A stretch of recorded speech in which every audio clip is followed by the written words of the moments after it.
Metro અને smart સિટીમાં પાણીની વિકટ સમસ્યા. ચાંદખેડામાં 45થી વધુ સોસાયટીઓ છેલ્લા 3 મહિનાથી ટેન્કર પર નિર્ભર. પાણી નથી આવતું એટલે સગાવાલાના ઘરે નાહવા જવું પડે.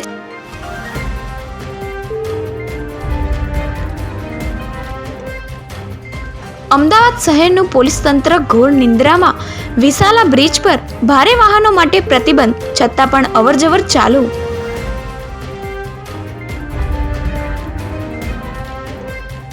દેશભક્તિની ગૂંજ સાથે તિરંગા યાત્રા. ગાંધીનગરના 8 વોર્ડમાં દેશભક્તિના રંગે નાગરિકો રંગાયા. કાલે બાકીના 3 વોર્ડમાં તિરંગા યાત્રા યોજાશે.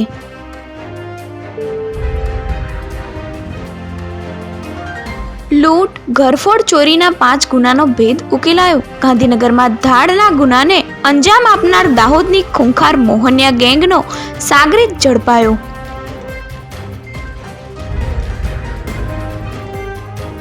બેચરાજીના ઇન્દ્રપ ગામના રોડ પર ચાલુ ગાડીમાં આગ લાગી. ગાડી બળીને ખાખ થઈ.